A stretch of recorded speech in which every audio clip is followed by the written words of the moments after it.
Bonjour tout le monde, bienvenue à Balado Prévention. Cette semaine, un petit épisode hors série qu'on a enregistré lors de notre colloque du 9 novembre dernier, le 9 novembre 2017, au Golfe métropolitain d'Anjou à Montréal. C'était notre colloque annuel qui s'intitulait Voyage en sécurité, une journée sans accident dans la vie d'un camionneur.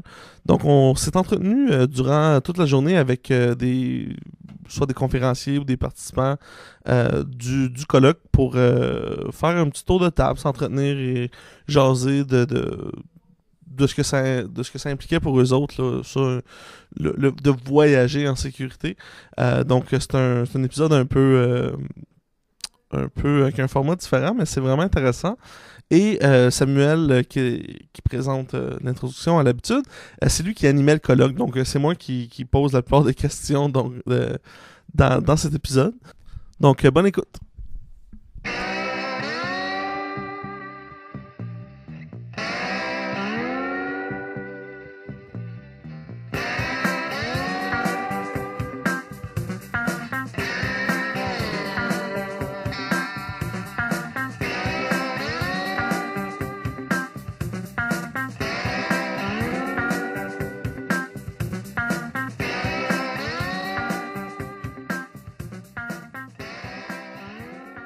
Alright, donc je suis avec Samuel Laverdière, votre hôte à l'habitude, mais là aujourd'hui, ça va être moi. Donc Sam, ça va? Ça va très bien. Les rôles sont inversés. Exactement, c'est moi qui va faire toute la petite mise en scène.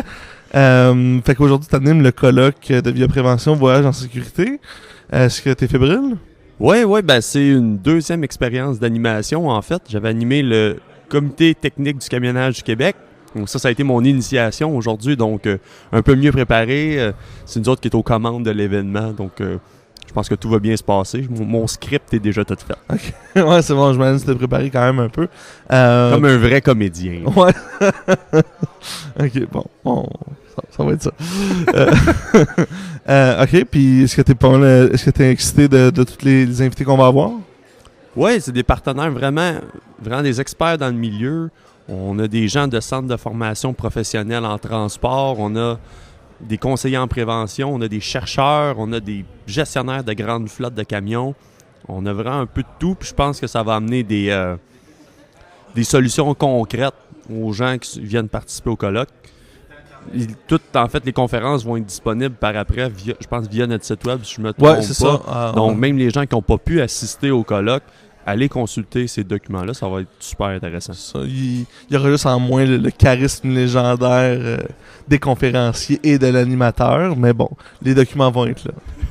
Alright, c'est bon. C'est pas l'animateur qui fait le show, là. Ouais, c'est ce qu'ils disent, puis là, ça arrive sur une musique de Rocky, puis avec des lumières et des confettis, là. Alright.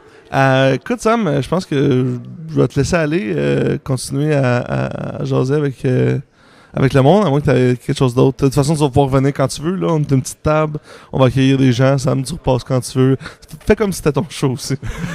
Mais ça se peut que je vienne te rejaser, là, peut-être au milieu, à la fin. On va essayer de faire une espèce de dégradé là, de la journée, voir comment ça se passe. Ouais, c'est ça. Fait que tu viens quand tu veux. Super, ben bon colloque. Ah ouais, toi aussi, là. Bonne chance.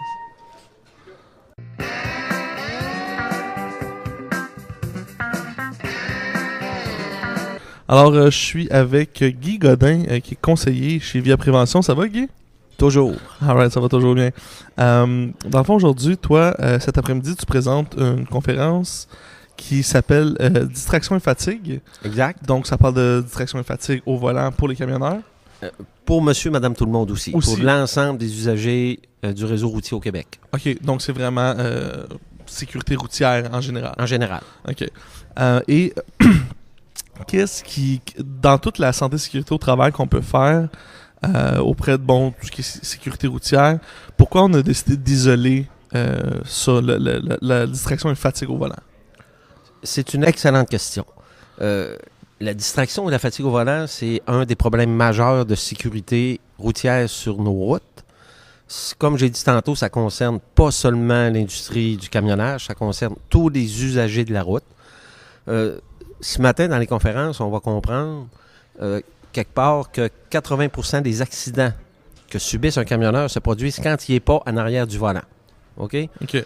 Là, on Donc, parle, mettons, quai de chargement, mettons. Quai de chargement, quand tu fais la ronde de sécurité, quand il circule au travers des autres véhicules, quand il monte et descend du véhicule, quand il va déneiger, 80% de ces accidents se produisent là. Je pense que quelque part, là-dedans, il faut s'intéresser aux 20% qui causent les accidents Sur des la camionneurs. Les accidents qui se produisent quand tu es derrière le volant. OK. Les accidents qui se produisent derrière le volant sont occasionnés par la distraction, parler au cellulaire, texter au volant, fumer, se maquiller, etc. Et ça concerne aussi la fatigue au volant.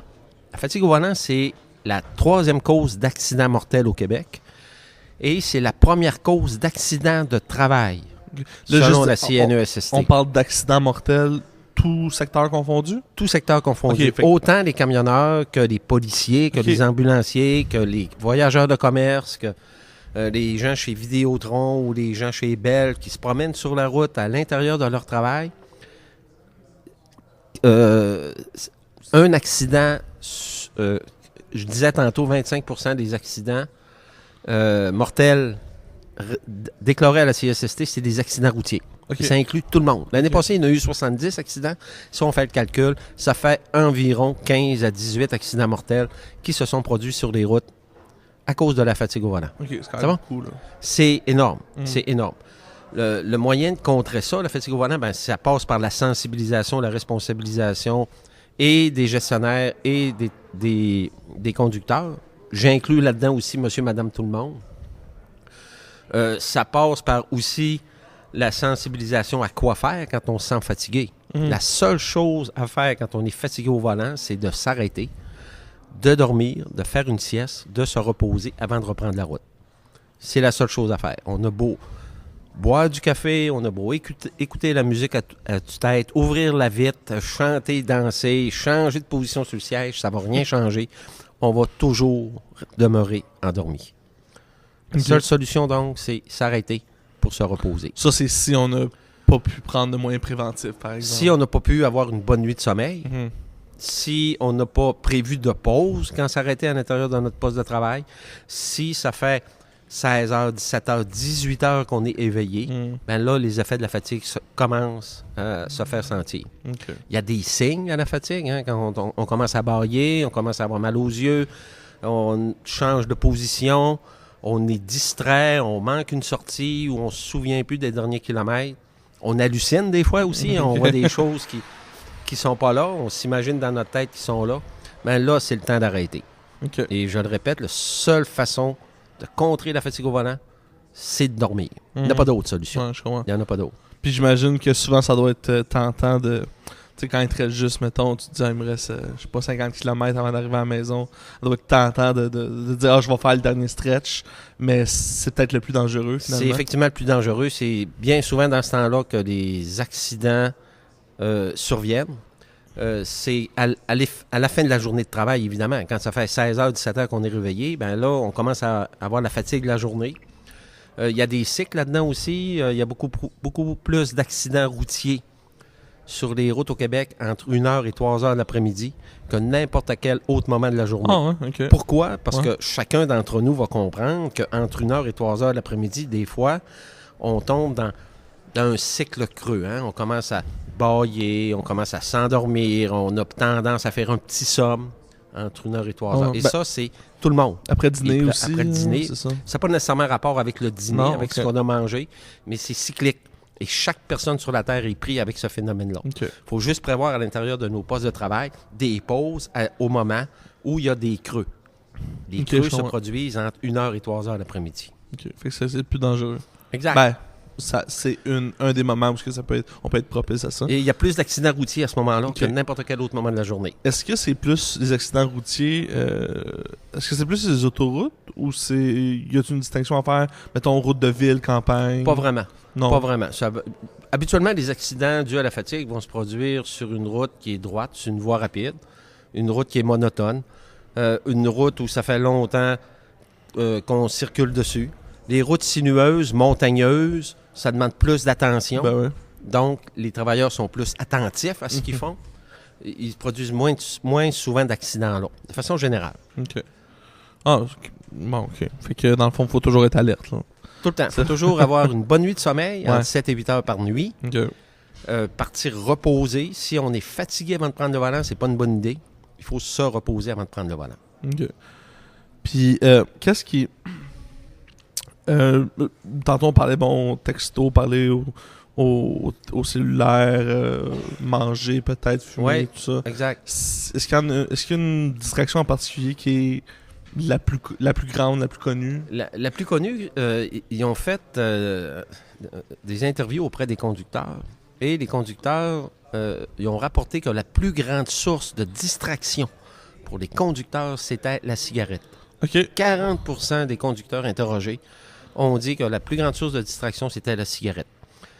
Prendre la cigarette, chercher le briquet, qui bien souvent est sur le siège, on s'allume, on perd les yeux, la route des yeux. Donc, c'est à ce moment-là qu'il arrive que c'est la plus grande source de distraction. Okay. Je ne dis pas qu'il y a plus d'accidents à cause de ça. Non, mais c'est la plus grande source de distraction.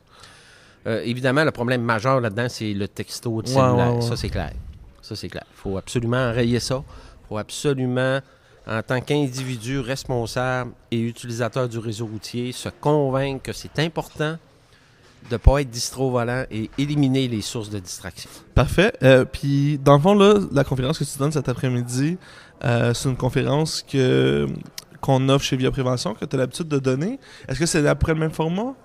Non, c'est pas la première fois que je donne cette conférence-là. On l'a amélioré en parlant de distraction. Avant, c'était seulement la fatigue au volant, mais on l'a amélioré en parlant de distraction au volant, qui, à mon sens, fait plein de sens. Oui. Et oui, cette conférence-là est disponible dans les organisations. On peut se déplacer à l'intérieur des journées de sensibilisation à la santé et sécurité, que ce soit l'industrie du transport ou n'importe quelle autre industrie. À l'intérieur de vos journées de sensibilisation, on peut se déplacer pour aller informer les gens chez vous des dangers de la distraction et de la fatigue au volant. Autant pour les entreprises qui sont membres ou non membres. Membres ou non membres. Je l'ai fait il y a 2 ans ou 3 ans dans la région du Saguenay-Lac-Saint-Jean, une entreprise qui est absolument pas membre chez nous, qui fait du bois. OK. J'ai rencontré l'ensemble des travailleurs. C'est pas des camionneurs, c'est des gens qui utilisent leur véhicule personnel pour se déplacer à leur travail ou faire des voyages, etc. Okay, Donc, et ils ont beaucoup, beaucoup apprécié. OK. Oh, super. Et pour finir, j'aimerais te demander, toi, chez Via Prévention, vous êtes plusieurs conseillers, vous avez chacun des régions. Toi, je sais que tu as des régions qui sont quand même assez éloignées. Là, on parle nord du Québec, tout ça. Tu y vas souvent en auto. Oui. Donc, tu dois être toi-même assez susceptible de tomber sous ces distractions-là ou cette fatigue-là. Comment tu gères ça, toi? T'en parles toute la journée, mais... Il n'y a pas de truc, hein? Ouais. Il n'y a pas de truc. On développe des habitudes. OK. On développe des habitudes. Mettons que je m'en vais en Abitibi, ou je m'en vais sur la Côte-Nord, ou dans les régions qui sont chez moi, je planifie mon voyage. OK.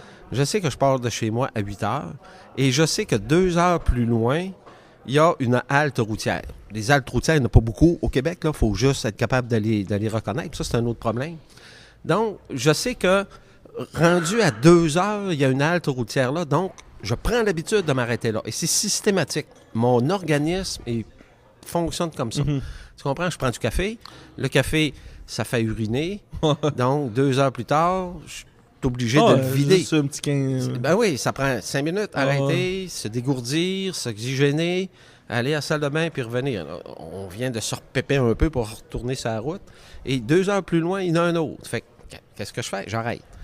Okay. Un truc, c'est d'arrêter régulièrement. Nous, ce qu'on dit chez Via Prévention, c'est arrêtez-vous aux 2 heures, les camionneurs. Arrêtez-vous aux 2 heures pour aller vérifier votre véhicule, faire le tour, s'oxygéner, se dégourdir. Ça dure 5 minutes, ça dure 10 minutes, mais ça nous redonne de l'énergie pour continuer le voyage. C'est ça, on parle pas de s'arrêter 1 heure, là. On parle de 5-10 minutes. 5-10 minutes. Au bout de la ligne, vous allez sortir gagnant. Ouais, c'est ça. Tu perds... Tu sais, si t'arrêtes aux 2 heures, au bout du compte, je sais même pas, tu perds même pas 1 heure au final, c'est juste... Mais là, au niveau santé-sécurité, Exact. Au niveau de la gestion de la fatigue, au niveau de la gestion de la distraction, moi, je trouve ça excellent. Il n'y a pas de truc, comme j'ai dit. Moi, c'est la façon que je fonctionne. C'est-tu correct? C'est-tu pas correct? De toute façon, ça marche pour moi. Mm-hmm. Peut-être que pour une autre personne, ça ne marcherait pas. Mais il faut être capable de s'écouter, de reconnaître nos besoins, de respecter nos limites pour... Puis de savoir qu'est-ce qui est un mythe et qu'est-ce qui l'est un mythe, pas, ouais, justement, c'est ça. comme la musique, la Exact. fenêtre baissée, tout ça. Exact. Ah, ben c'est super intéressant. Donc, toi, tu vas parler de ça cet après-midi. Et comme on l'a dit, c'est disponible s'il y a des gens qui veulent avoir ça dans le milieu de travail. Vous pouvez contacter via Prévention, puis on va vous donner plus d'informations. Alors, ben merci beaucoup, Guy. Ça me fait plaisir.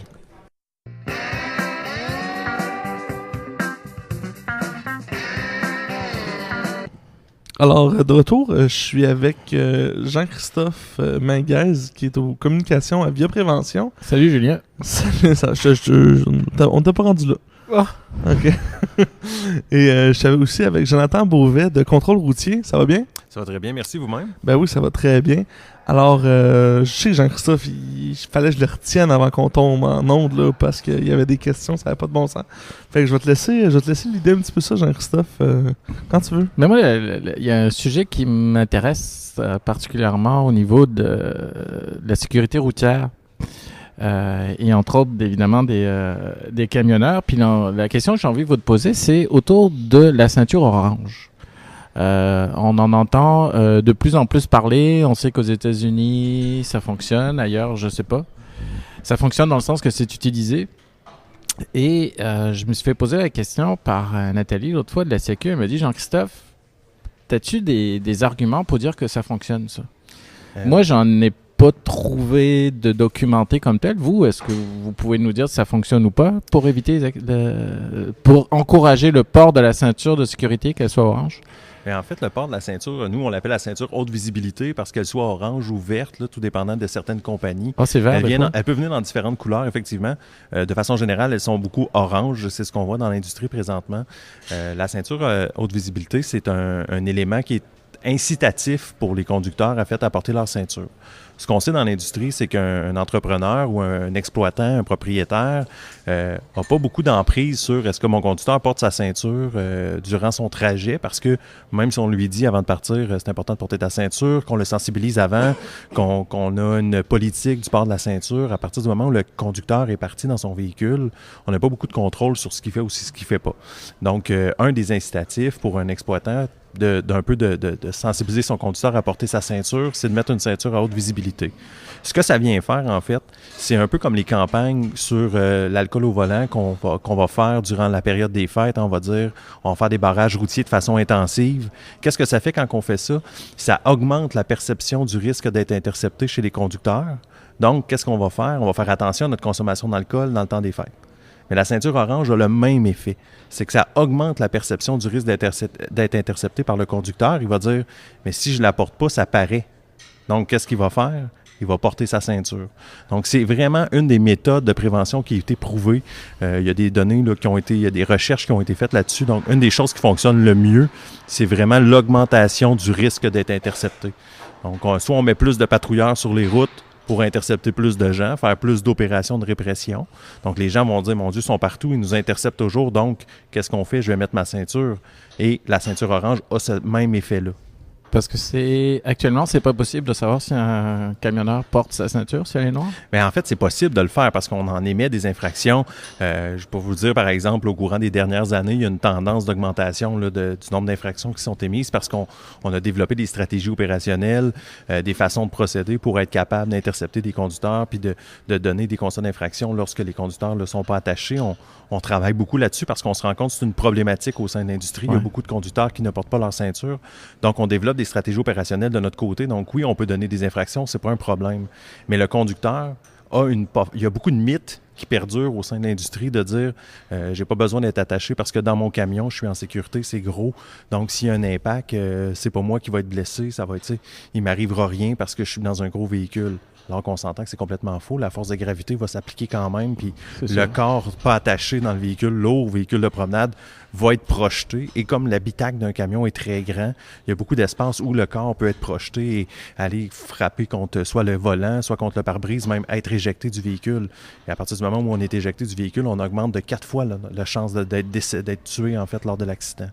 Fait que nous, on fait ces opérations-là pour le port de la ceinture de sécurité, mais de l'autre côté, on travaille aussi en sensibilisation à venir essayer d'expliquer l'importance de détruire ces mythes-là, en fait, au sein de l'industrie, puis d'augmenter le port de la ceinture. Et je pense que la ceinture orange a un effet dissuasif chez les conducteurs de dire si je la porte pas, ils vont s'en rendre compte tout de suite. Genre, il y a plus de chances que j'ai un constat d'infraction. Donc, je veux pas de constat d'infraction. Qu'est-ce que je fais? Je vais m'attacher à la ceinture orange. Mais si vous interceptez un conducteur qui porte pas sa ceinture, est-ce que la compagnie perd des points dans son dossier? Oui, effectivement. En fait, le constat d'infraction pour le non-port de la ceinture, c'est une infraction de 80 $ plus les frais. Et là-dessus, il y a 3 points d'inaptitude au permis de conduire. Donc, nos points d'inaptitude conventionnels, monsieur, madame, tout le monde, vraiment les points d'inaptitude. Mais il y a aussi 3 points qui vont être inscrits au dossier du conducteur de véhicules lourds au niveau de la COD, de la Commission des transports. Et il y a aussi 3 points qui vont être inscrits à la COD du propriétaire exploitant dans son dossier de comportement conducteur. Parce que ce qu'on entend des fois de la part des exploitants, c'est que il y a la peur que ce soit une trappe à tickets, ces ceintures-là. Puis pourquoi moi, je mettrais des ceintures oranges dans mes camions si j'ai plus de chances de perdre des points? Mais en fait, nous, ce qu'on prétend, c'est qu'on n'a pas besoin que les ceintures soient oranges pour donner des infractions. Et la preuve, c'est que dans les dernières années, on a eu une augmentation là, de je pense, c'est 200% de nombre d'infractions sur la ceinture émise. Puis pourtant, c'est pas parce qu'il y a beaucoup de ceintures oranges à haute visibilité dans la province. Là. Donc, on en émet beaucoup. Là. J'ai les statistiques ici. Là. Je peux vous dire qu'en 2016, on a émis 1556 constats d'infraction pour le non-port de la ceinture à des conducteurs de véhicules lourds. En 2015, on en avait mis 1342. Donc, on apporte une attention particulière à ça depuis 2015. Si je retourne en 2014, on en avait donné seulement 430. OK. Donc, nous, on porte maintenant une attention particulière à ça et on n'a pas besoin des ceintures d'haute visibilité pour donner des constats d'infraction. C'est pas quelque chose qu'on a besoin de faire. Parce que c'est un discours qu'on entend des exploitants, vous l'avez sûrement entendu. Oui, on l'a entendu. On fera pas ça, c'est une trappe à ticket. On sait qu'il y a une crainte de ce côté-là, mais pour nous, c'est pas ça. Pour moi, en fait, ce que je crois, c'est que le port de la ceinture vient vraiment augmenter la perception du risque d'être intercepté et ça va forcer les conducteurs à porter leur ceinture parce qu'ils vont avoir peur d'avoir un constat d'infraction. Donc, à ce moment-là, ça devient un outil pour l'exploitant de dire à mon chauffeur, porte ta ceinture, comme ça, tu n'auras pas de problème, puis nous autres non plus. Donc, c'est un outil que les exploitants peuvent utiliser pour un peu venir forcer le port de la ceinture chez leur conducteur.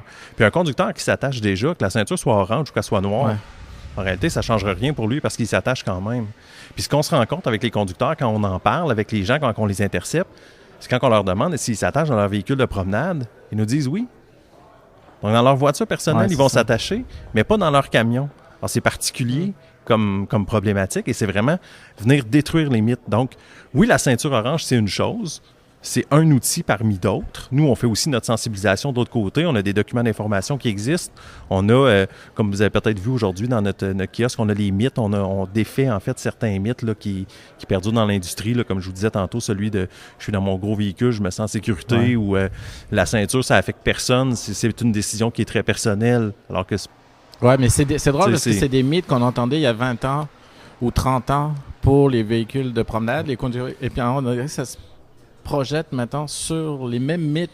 Les mêmes mythes perdurent. Genre, je tombe dans l'eau, je vais me noyer. Effectivement. On entend ça. On entend ça souvent, alors qu'il y a moins de 5% des accidents là, en Amérique du Nord où les véhicules tombent dans l'eau ou prennent en feu. Là, je veux dire, tout mis ensemble. C'est de l'ordre du mythe. C'est infime. Là, puis, en fait, en réalité, c'est pas de porter la ceinture de sécurité, c'est qu'on a des chances de se frapper la tête, de perdre conscience puis de ne pas pouvoir sortir.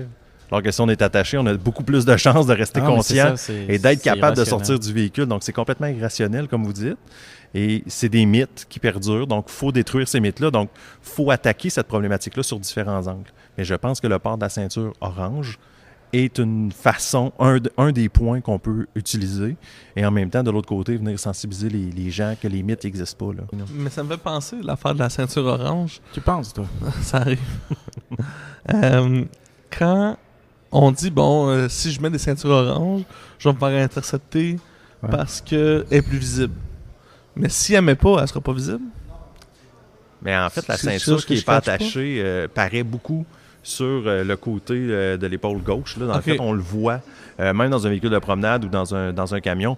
Vous regarderez quand vous allez vous promener sur la route, vous allez voir les gens. On voit la ceinture passer au-dessus de l'épaule quand même assez bien. Les gens qui sont pas attachés, on voit souvent la boucle de ceinture qui est argentée, en OK. fait, qui va pendre à côté de l'épaule. Donc, visuellement, il y a des repères que nous, les patrouilleurs, c'est sûr qu'on Vous êtes aiguise formés notre pour les œil. voir, ouais, c'est ça. On aiguise notre œil avec l'expérience et on devient quand même assez habile à détecter ces types de signes-là. Et souvent, les gens, quand ils vont croiser des véhicules de patrouille, ils vont avoir le super réflexe de s'attacher quand ils ne le sont pas. Ouais, ouais. Et qu'est-ce qu'on va voir? On va voir la main se monter sur l'épaule gauche puis vraiment aller chercher la ceinture. C'est pas tout à fait subtil. Donc, on est capté facilement, on le voit, on le repère, puis on dit, bon, cette personne-là n'était pas attachée, puis à ce moment-là, on peut intervenir. Et si on est capable, bien sûr, tout dépendant de la densité du trafic, là, effectivement. Là, ça va arriver des fois que c'est plus difficile, là, mais dans la majorité des cas, on va intervenir, puis on va intercepter le véhicule, puis on va pouvoir émettre le constat d'infraction. Ok, je comprends. Parce que c'est ça, j'avais pas pris encore. Après, non, je pense pas, moi. Ouais, non, mais écoute, on peut pas commencer puis être hot en partant. Ouais, non, c'est ça. Faut graver les échelons. Moi, je vais boire un café, là. J'aime ça, bien dit pour un café. Mais merci beaucoup à vous deux et bonne continuité pour le reste du colloque. Ça me fait plaisir. Merci, Julien. Merci beaucoup.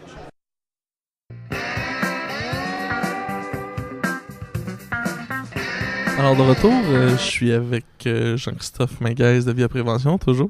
Ben oui, bonjour. Bonjour encore, ça va. Et on est aussi avec, qui nous a amené de la belle visite, Daniel Sans Souci de Camoroute.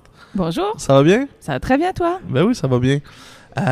Puis Jean-Christophe nous est arrivé, je pense, encore avec des super bonnes questions, donc je te laisse y aller. Ah, ben Jean-Christophe. des bonnes questions, c'est parce qu'on a des bons invités, là.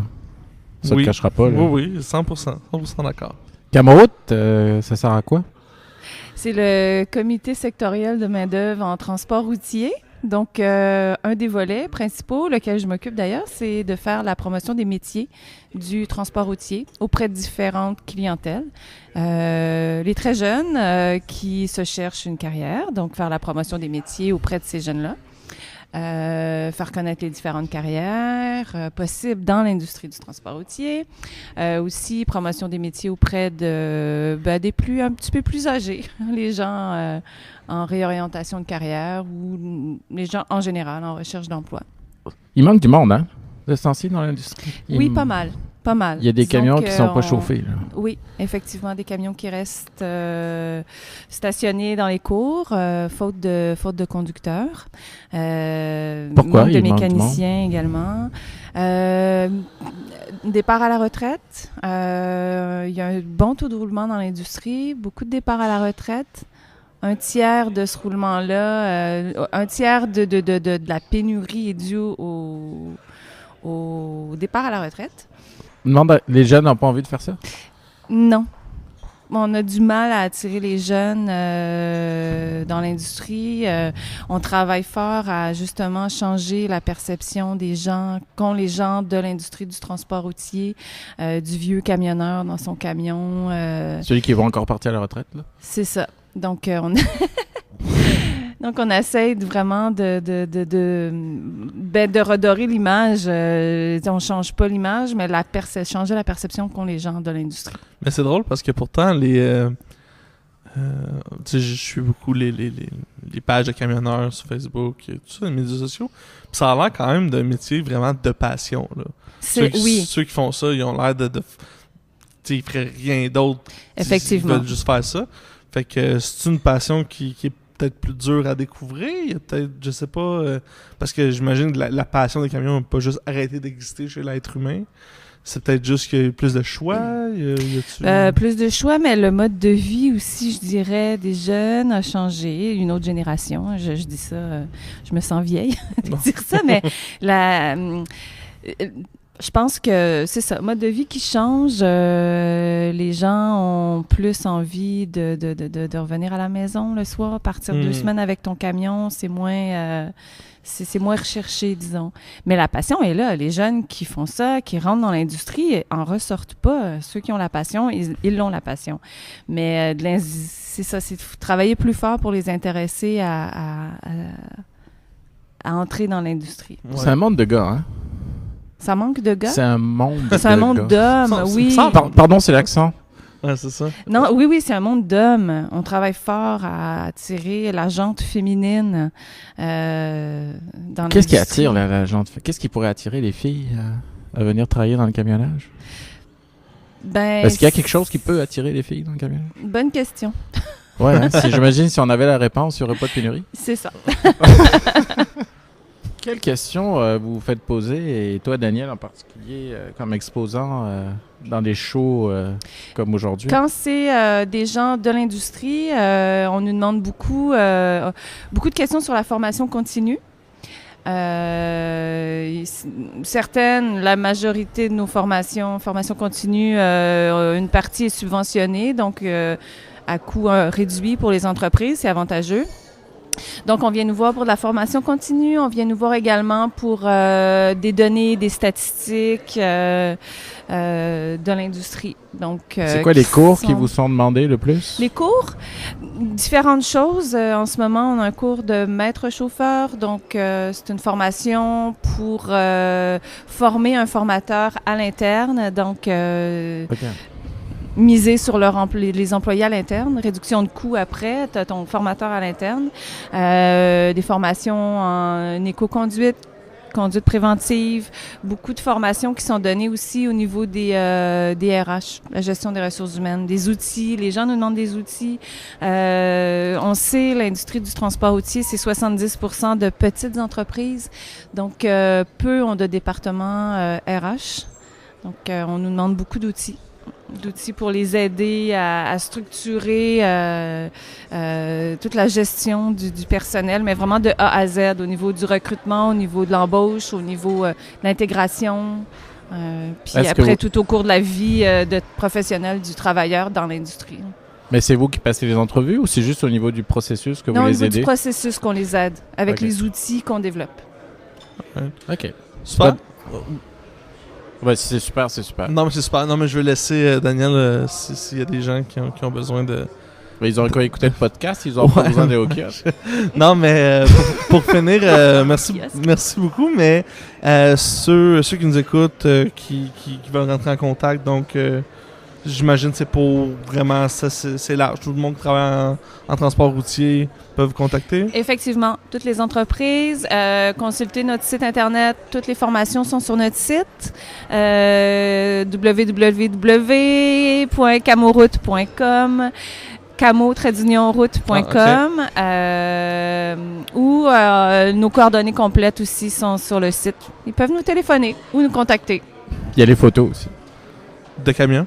Ouais. Okay. Puis Daniel, puis tout le monde. Bon, ça, oui, il y a des belles photos de l'équipe. Ah, c'est bon. Merci beaucoup.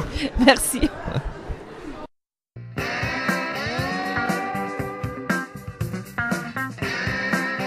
Alors, de retour, je suis avec toujours mon collègue pour la journée, Jean-Christophe Maguin. Chanceux. Ouais.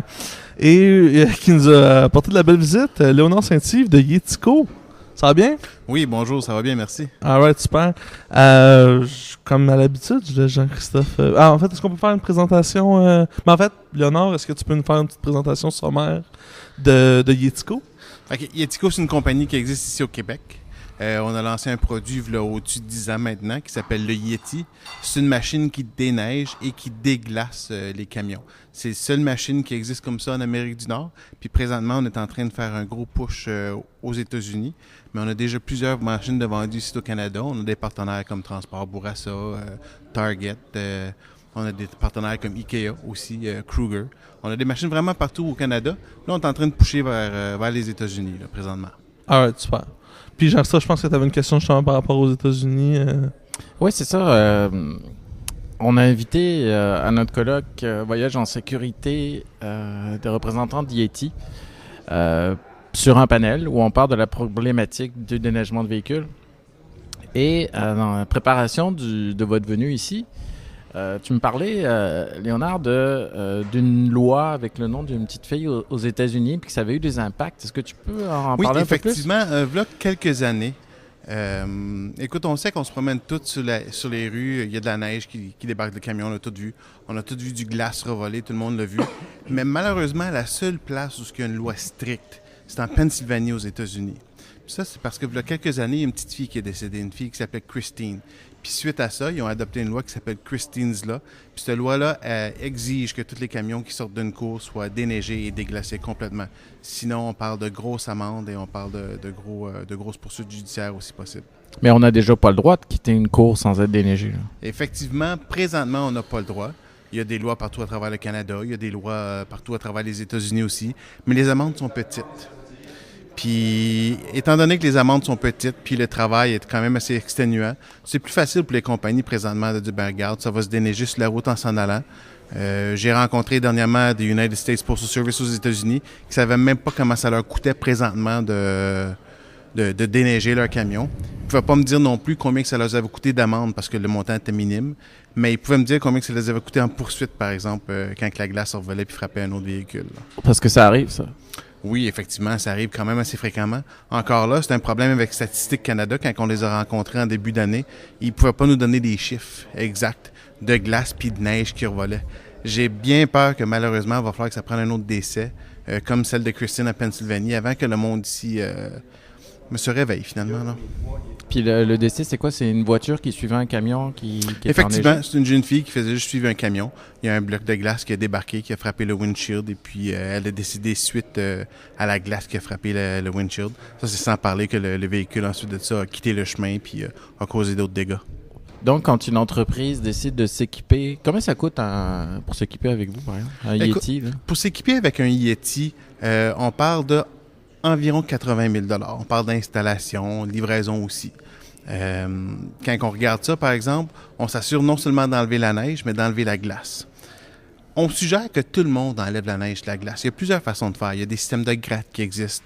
Il y a du monde qui met une remorque en parallèle puis qui grimpe. Il utilise des bâtons, il utilise des marteaux en rubber pour venir frapper le dessus des camions.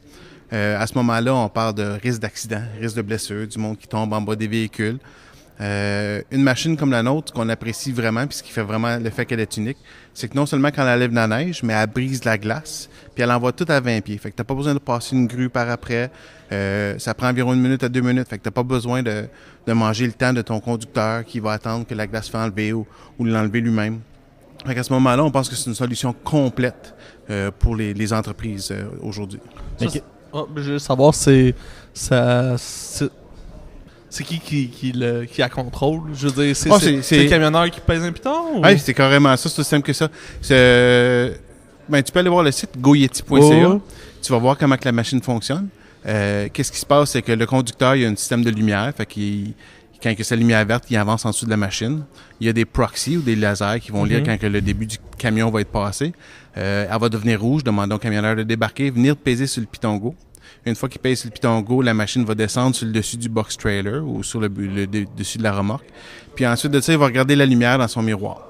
Fait que s'il conduit trop vite, donc la machine n'a pas le temps de briser la glace ou enlever la neige, elle va devenir jaune, lui demander de ralentir. Puis quand elle va être finie, elle va devenir verte, puis il va pouvoir continuer son chemin. Aussi simple que ça. Ça prend environ 1 minute à 2 minutes Fait que c'est un système pour enlever la autonome, neige de la glace. Oui, complètement autonome. Okay. Ouais, c'est vraiment pas long. Non, c'est vraiment pas long. Ça peut arriver, puis ça nous est arrivé avec Jean Coutu, d'avoir un camion au fond de la cour, puis il y avait 4 à 5 pouces de glace. Mais dans ma machine, pour enlever 4 à 5 pouces de glace, c'est pas toujours évident.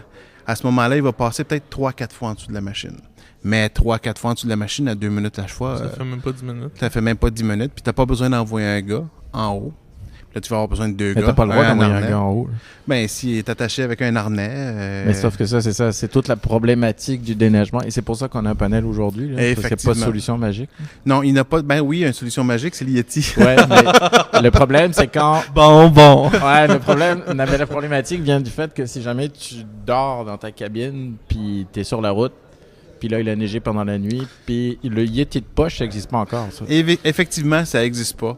Je pense que tout le monde, faut qu'il soit conscientisé au fait que on a besoin des machines partout. C'est pas plus compliqué que ça. On est en train de parler avec le gouvernement américain pour en mettre à quelques endroits là-bas.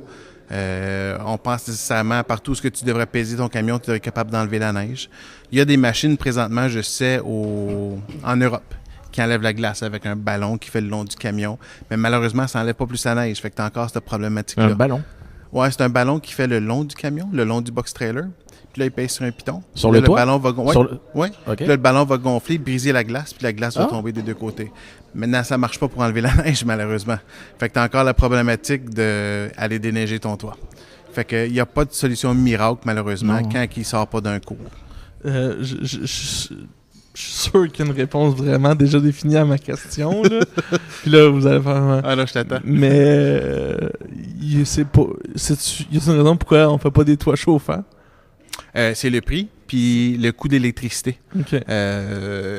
Avoir assez de chauffant pour ça, il faudrait que le moteur tourne, il faudrait que le Ok. moteur tourne constamment. Puis même là, combien de temps avant que ça dégèle le toit? Combien de temps avant que la glace fond ou la neige fond?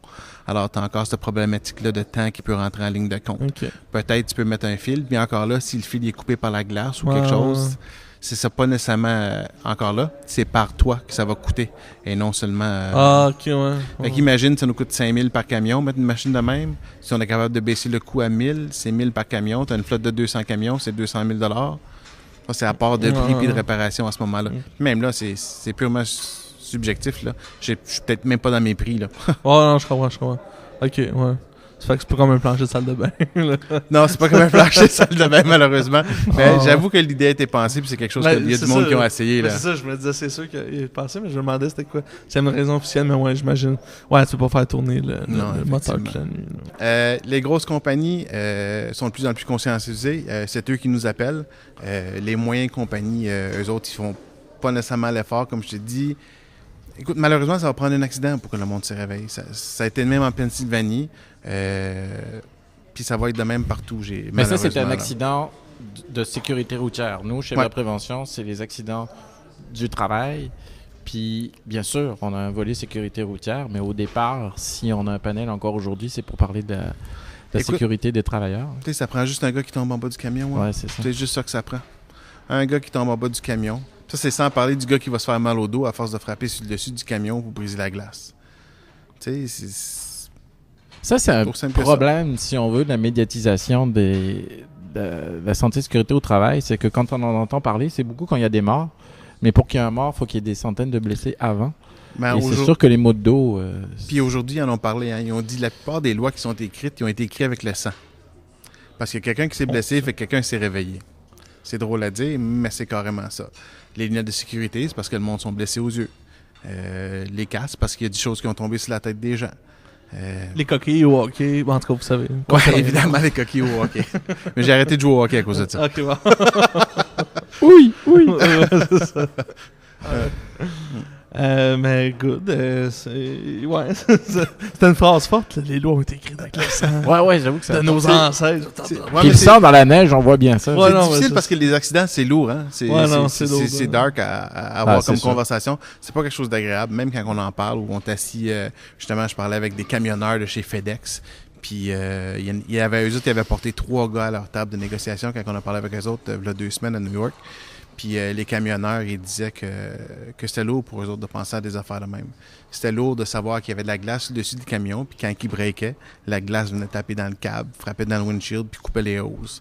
Puis les gars, ça les inquiétait sérieusement. Puis il y en a un à un moment donné qui dit, écoute, moi je veux être sûr d'être à la maison. Là. Si je sais qu'il y a de la glace là-dessus, là, il dit, moi j'embarque pas dans le camion parce que, écoute, moi ce qui est important pour moi, c'est mes enfants. Puis à quelque part, on est tous comme lui, on a toutes nos familles, on a toutes nos vies. Puis à ce moment-là, autant qu'on aime ce qu'on fait, autant qu'on aime notre travail, c'est sûr. Là.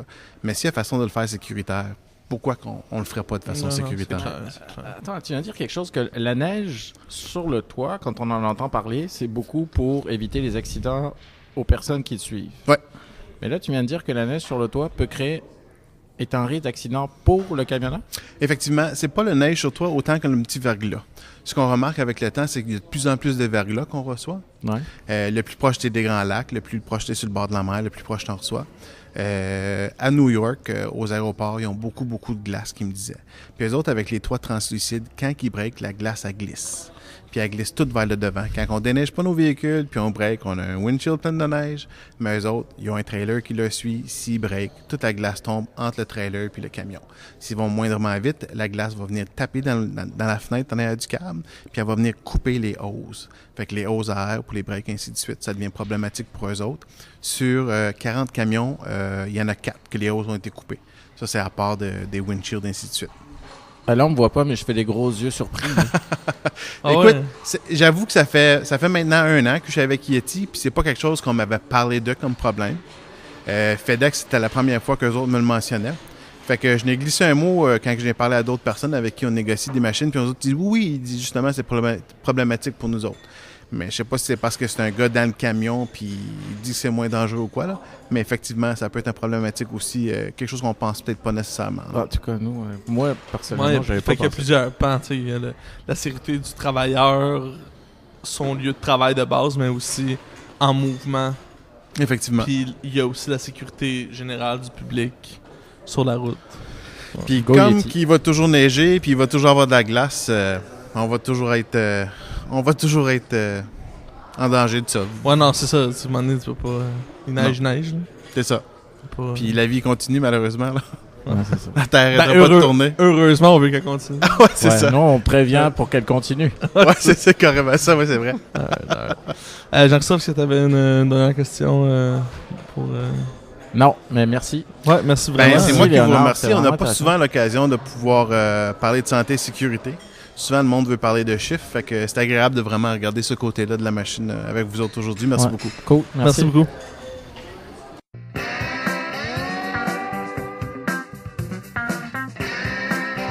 Donc là, je suis avec Samuel. Il est 12h50.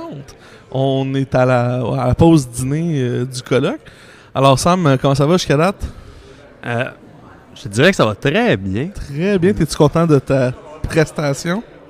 Oui, c'est toujours un événement, c'est stressant, comme je l'ai dit au début. Mhm. Mais finalement, une fois qu'on est devant la gang, aujourd'hui, on est à peu près 115, Ouais, 120 c'est- dans la salle. ouais, On est quand même ouais. assez nombreux.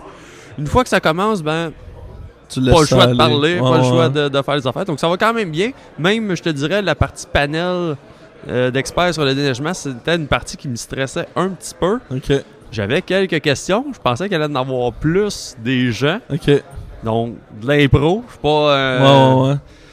je suis pas le meilleur en improvisation, mais quand il faut patiner, il faut patiner. Ouais. OK, mais fait que somme toute, ça a été Je suis concluant. vraiment content jusqu'à maintenant. Ah, super. Fait que là, cet après-midi, là, je regarde mon petit carton. Tantôt, on a reçu Guy Godin qui nous a parlé un peu de ce qu'il allait faire, sa conférence Distraction et fatigue. Fait que là, il y a lui, après ça, vous allez avoir les kits de chargement, c'est ça? Ouais, on a Laurent Giraud de l'IRSST, donc l'Institut de recherche Robert Sauvé en santé et sécurité. On parlait, c'est quoi les risques, quoi les blessures potentielles au kit chargement, kit transbordement. Et on va terminer la journée avec Denis de l'IRSST, encore une fois. Lui, il va parler de manutention manuelle. Donc, comment décharger un camion en main, comment préparer du stock, tout ce qu'on bouge avec nos mains, comment être le plus efficace possible. Et en même temps, comment faire pour ne pas se blesser. Ouais, non, c'est ça. C'est pas juste de... Mais c'est une sommité dans le milieu. Là. Ouais, oui, j'entends toujours parler depuis que chez Via Prévention. J'ai jamais rencontré, mais un jour, peut-être je vais le croire. Super sympathique, il est là-bas, il a une belle barbe. Ok, ça va, non, j'aime ça. Il est là alright. avec la barbe. Ouais, c'est ça, moi, ça. Un kick là-dessus. Ben super, je vais te laisser aller. Puis si t'as le chance de venir nous voir d'ici la fin ou à la fin, qu'on fasse un petit recap, t'es bienvenu, comme je t'ai dit, tu fais comme si c'était ton podcast à toi aussi.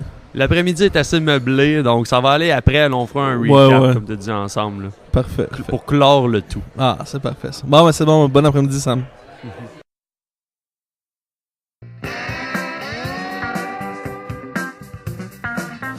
Donc, je suis de retour avec Jean-Christophe qui nous a amené un encore très bon invité, qui est Luc Fortier de AgroPure Coopérative. Bonjour. Bonjour. Alright. Oh, ah ouais, mais toi, j'ai fait 4 fois que je te vois aujourd'hui. Ouais, on Fait que- commence à se connaître. On commence à se connaître. Jean-Christophe, je te laisse y aller.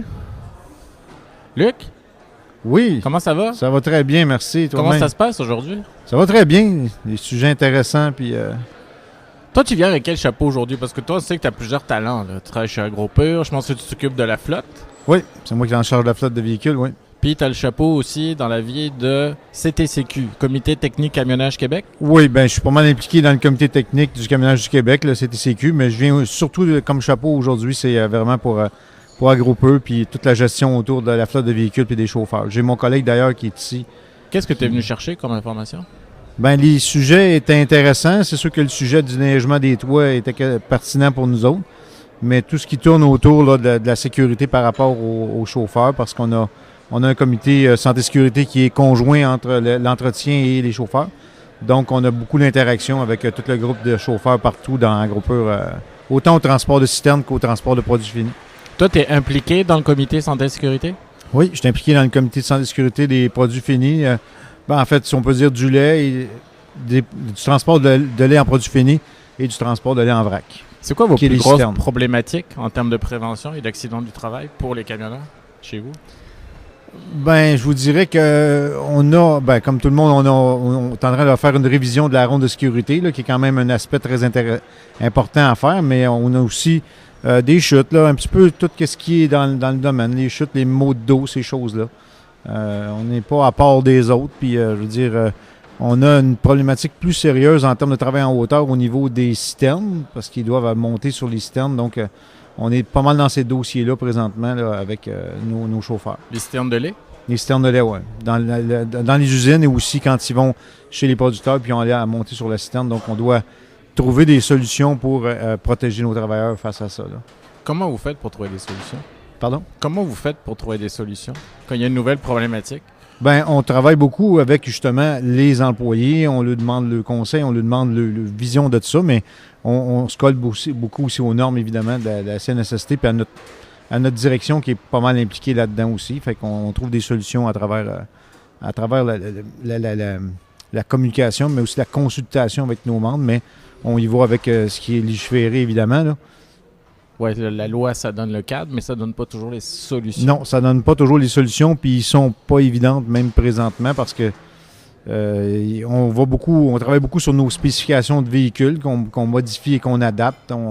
dont entre autres les rampes pour les citernes là, pour la protection des employés. Puis au niveau des autres types de transport, là on parlait tantôt de travail en hauteur par rapport à la neige, donc on a déjà beaucoup de solutions en place parce qu'on y voit depuis longtemps, mais il nous reste encore du travail à faire dans différents centres. Oui, Tété, c'est le participant, je dirais que le plus curieux, le plus actif, celui qui posait le plus de questions à notre panel sur la neige. Vous avez eu des accidents récemment? On n'a pas eu d'accident par rapport à ça. Durant l'été, là? Oui, on n'a pas eu d'accident par rapport à ça, mais on est conscient du danger, puis à certaines places, on n'a pas tout à fait les mesures qui correspondent. On le sait.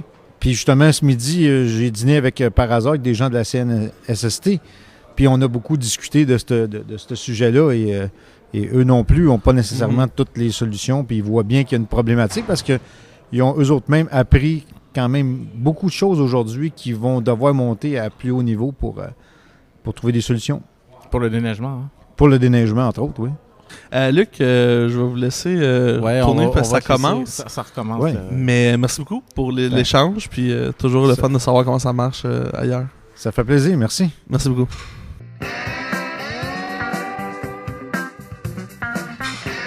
Alors, toujours accompagné de Jean-Christophe Minguez, agent de com chez Via Prévention, on reçoit Patrice Naud du CFTR. Bonjour Patrice. Bonjour. Ça va bien? Ça va très bien, vous? Ben oui, ça va bien. Jean-Christophe, toujours... Ben oui, j'ai écouté Patrice tantôt entre deux entrevues. OK. Et Patrice, toi, tu étais conférencier aujourd'hui au colloque, mais tu fais quoi au CFTR? Ben en fait, moi, je travaille au CFTR. Ça fait déjà presque 28 ans. Puis j'ai commencé comme enseignant à la conduite de camion. Puis depuis 13 ans, je fais de la formation en entreprise. Donc tout ce qui touche la réglementation sur le transport routier, que ce soit les heures de conduite, l'arrimage, la ronde de sécurité, la loi 430, tout ce qui touche la réglementation. On donne de la formation là-dessus, principalement des camionneurs, mais beaucoup aussi à des gestionnaires d'entreprise. OK. Donc, on est une équipe de 4 profs, pas mal à temps plein, puis il y a quelques profs aussi qui sont à la conduite de camions qui viennent parfois donner de la formation d'entreprise. Mais disons, principalement, on est 2 à temps plein. Il y a moi, il y a Pierre Aubin aussi qui donne la formation d'entreprise là, à 100% annuellement. Puis on a d'autres profs aussi. Là. On est une équipe de 4, mais principalement, il y a Pierre et moi là, depuis plusieurs années au service aux entreprises. Puis toi, l'arrimage, c'est ton dada ou? Ben, entre autres, parce que en fait, je conduis encore des camions durant ma période de vacances l'été. OK. Donc, un ça passionné? me permet de... Oui, vraiment. Il y a 2 buts à ça. Premièrement, c'est que ça me permet de continuer à conduire. C'est un métier que j'ai toujours aimé. J'ai toujours aimé la conduite de camion. Et ça nous permet de rester connectés aux réalités du métier aussi. Puis l'arrimage, ben disons que c'est pas mon dada nécessairement, mais ça fait partie quand même du travail de camionneur. Et c'est quand même très réglementé aussi. Puis naturellement, l'arrimage... ça demande des efforts physiques, parfois du conducteur, des vérifications à faire. Puis, en fait, la conférence d'aujourd'hui, ça traitait spécialement de la sécurité du camionneur quand il fait de l'arrimage ou du désarrimage aussi, parce que ça peut être aussi dangereux de désarrimer la cargaison que de l'arrimer, en fait. Ben, je vais te poser des questions par rapport à ta conférence, mais ça m'intéresse, ça, ton côté... camionneur. Donc, t'es camionneur. Puis tu fais quel genre de voyage l'été? Depuis 4 ans, je travaille pour une compagnie de Saint-Eustache qui fait du sud-ouest américain. Mais c'est des remorques fourgons, donc du dry box. C'est ce qu'on appelle du LTL, en fait, là, des lots brisés. Le but premier, pourquoi je travaille là, c'est qu'ils ont des voyages dans le sud-ouest. Donc, cet été, j'étais là en Californie. Donc là, tu vois du pays en même temps que tu travailles. Et, en faisant du LTL, c'était la première fois, ça fait 4 ans que je travaille pour eux l'été, mais c'était la première fois que je faisais du LTL. Puis ça me stressait un petit peu parce que je me disais, le camionneur qui fait du LTL, il doit toujours être en train de courir après son temps pour pouvoir livrer plusieurs clients dans la même journée. Puis j'ai été agréablement surpris de voir que ça se faisait quand même assez bien. Puis on s'entend que c'est pas comme faire 15-20 livraisons à Montréal, là, mais c'est comme tu pars pour la Californie, tu as 7 ou 8 livraisons à faire chemin faisant. Puis naturellement, quand tu as plusieurs cargaisons à bord de ta remorque, tu as de l'arrimage à faire. Même si c'est un véhicule fermé, l'arrimage, souvent les gens vont associer ça à des remorques à plateau, là, plateforme ou des flatbeds. Mais dans une vanne fermée, il y a aussi beaucoup d'arrimage à faire si tu veux pas que ta cargaison se déplace. Donc, en faisant du LTL, en même temps, ça me permet de travailler un petit peu le volet arrimage. OK. Puis tu fais plusieurs voyages chaque été? Je fais 1 à 2 voyages par été, mais c'est des voyages qui peuvent durer. Comme cet été, j'étais parti 15 jours. J'étais parti... pour un voyage? Pour un voyage, oui, en Californie. Donc, j'ai livré, je crois que c'est 6 livraisons. Tu partais en team, tout seul? Non, tout seul. Tout seul. Je vais faire 6 livraisons en me dirigeant vers la Californie et 7, ce qu'on appelle des pick-up, 7 cueillettes de livraison au retour. Donc, c'est ça qui fait. Puis, des fois, tu as un petit peu de temps d'attente, mais il y a aussi le fait, au niveau des heures de conduite, la remise à zéro, là, de 34 heures côté US, 36 heures côté canadien. Donc, tu prends un 36 heures off là, pour remettre tes heures à zéro. Donc, disons que prendre 36 heures off en Californie, c'est un peu moins plate qu'à Fermont, mettons. Là. Quand 36 heures à déneiger, ça remarque. Oui, effectivement. À Sainte-Terre. Bonjour à nos amis de Sainte-Terre. Question, un peu plus tôt aujourd'hui, on a parlé à M.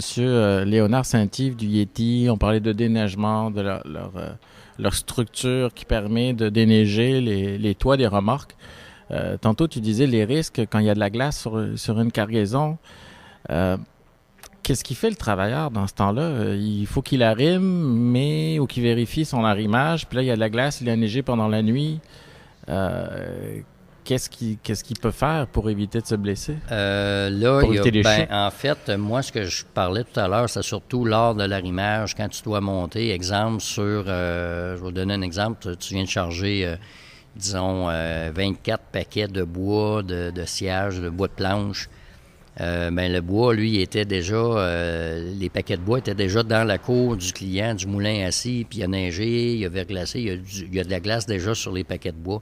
Mais des fois, tu vas devoir monter sur le voyage. Une fois que le voyage est chargé, tu vas devoir monter sur la cargaison pour aller mettre des bâches, exemple, pour abrier ta cargaison de bois.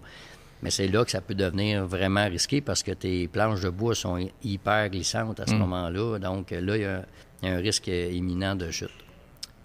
Excusez. pour le déneigement, ben là, ça dépend. Mais qu'est-ce qui fait, par exemple, il y a plein de glace sur le bois? Ben, tu peux avoir juste une petite couche de glace sur les paquets de bois. Comment on fait pour pas avoir d'accident? Mon dos... tu travailles juste l'été puis tu t'en vas en Californie. Tu t'en vas en Californie. Ou t'enseignes au CFTR. Tu dis aux autres comment faire le reste de l'année. T'enseignes au CFTR l'hiver puis tu vas conduire des camions l'été. Mais non, il y a... c'est de la précaution, c'est d'être prudent. C'est difficile de dire, c'est du cas par cas, là. C'est difficile de répondre à la question. Mais clairement, il y a certaines entreprises qui vont avoir un genre de je sais pas le vrai terme, là, mais une structure sur laquelle le camion va entrer en dessous de cette structure-là. Puis il y a des harnais, des systèmes de harnais. Donc le chauffeur, au moins, peut s'attacher après cette structure-là. Puis si il fait un faux pas ou il risque de tomber, au moins il est retenu par le harnais. Mais on s'entend que c'est loin d'être la majorité des entreprises qui ont ce système-là. Ben, on ne sait jamais, tu sais, avec les années, peut-être que les règles vont forcer de plus en plus les transporteurs à avoir ce type de structure-là. Mais encore, que tu l'aies chez le transporteur, ça ne veut pas dire que tu l'as chez le client où tu vas ramasser ta cargaison non plus. Fait que les risques sont toujours là. Puis, l'hiver, c'est glissant et c'est sûr qu'il faut redoubler de prudence, mais on s'en sort pas. On est au Québec et de la neige, de la glace, il y en aura toujours. Et, est-ce qu'il y en a qui met des crampons, par exemple? Ça peut être une façon de faire. Donc, il se vend des genres de semelles que tu peux mettre par-dessus tes bottines de sécurité qui sont dotées de petits crampons. Donc, déjà, ça devient un peu plus sécuritaire. Mais encore là, tu montes dans une échelle pour aller sur ton chargement avec ces semelles à crampons-là, ben ça devient comme un obstacle aussi, là, tu sais, fait que c'est toujours vraiment là, l'analyse du danger potentiel, puis d'essayer de faire ça le plus sécuritairement possible. Puis dans la petite conférence que j'ai faite, j'ai terminé avec une phrase magique, en fait, puis je demandais aux gens quel est le meilleur moyen d'être rapide. Puis la réponse à ça, c'est de prendre son temps. C'est ça, je m'en allais dire. Hein? Mais tu l'as pas dit. Donc, c'est de prendre son temps, parce que quand on se dépêche, c'est là que le risque d'accident risque d'arriver. Donc, et c'est vrai dans n'importe quoi. Hein. Je donnais l'exemple. Moi, je bricole un petit peu le bois, là, sans être un expert en menuiserie. Mais j'ai un bandit, puis c'est un outil indéniable. Là, un bandit, j'adore travailler avec ça, mais à chaque fois que je l'utilise, à chaque fois que je mets le moteur en marche, je me dis, prends le temps de te placer comme il faut, puis prendre des petits outils pour pousser ta planche. Parce que si tu as 15 planches à scier, puis que tu te dépêches à les scier parce que tu as hâte d'aller faire ton meuble, bien, veux pas, un bon matin, il y a un bout de pouce qui va partir. Fait que, tu sais, ou la planche, elle va vouloir sortir là, par le... Fait que le meilleur moyen d'aller rapidement, c'est de prendre son temps. Et ça s'applique dans n'importe quoi. Mon père dit toujours ça, il dit « Ça sera pas plus long de bien le faire. » Eh oui, c'est tellement vrai. Bon, ben alright, super. Merci. Merci beaucoup, c'était super intéressant. Ça fait un plaisir. Puis, as-tu un dernier... Merci d'avoir pris le temps. Merci. Non. Ouais. On a bien fait ça, on a pris notre temps. Oui. Merci beaucoup. Merci. Il est quoi? Il est 4h moins quart. 4h moins quart, donc de retour avec Sam. Sam, comment ça a été? Ça a bien été. Je suis vraiment content de la qualité des conférences qu'on a eues. Puis j'aimerais souligner ça. Non, mais il y a beaucoup de conférenciers qui ont monté une conférence sur mesure pour nous autres. Okay. Ça, je trouve ça vraiment le fun. Qu'ils aient pris le temps de le faire pour un petit cadeau qu'on leur donne à la fin, mais c'est de l'énergie, c'est du temps, c'est difficile et c'est dur de le présenter par après devant une foule qui peut être imposante. Mm-hmm. Donc, si on a des conférenciers à l'écoute, merci beaucoup. Yes, merci. Puis, toi, t'es satisfait de ton animation? Ouais, j'ai réussi à plugger mes petites jokes de mon oncle par-ci par-là. Et ouais, ça a bien été. Là, j'ai juste le cerveau vraiment mou en ce moment, donc faut pas m'en demander trop. Non, je comprends. Juste assez pour retourner sécuritairement jusqu'à la maison. Ah, que c'est Et bien. ne rien faire Ouais, rendu là. ouais, non, c'est ça. Non, c'est des grosses journées. Est-ce que tu aimerais dire un petit mot de la fin, résumer un petit peu la grosse journée qu'on a eue? Nous, de notre bord, t'as pas tout vu, mais on a reçu quand même pas mal de monde. Donc, toi, de ton bord, pour résumer la journée, est-ce que tu peux nous faire un petit recap? Ben, merci à tout le monde qui se sont déplacés, qui sont venus assister à ce colloque-là. J'espère vous revoir l'année prochaine. On ne sait pas encore ça sera quoi le sujet. Est-ce qu'on va aller complètement ailleurs, dans d'autres zones? Mais ceci étant dit, je pense que les gens ont apprécié. Moi aussi, j'ai apprécié. Je pense que l'organisation du colloque, on va considérer ça comme un franc succès. Ouais, super.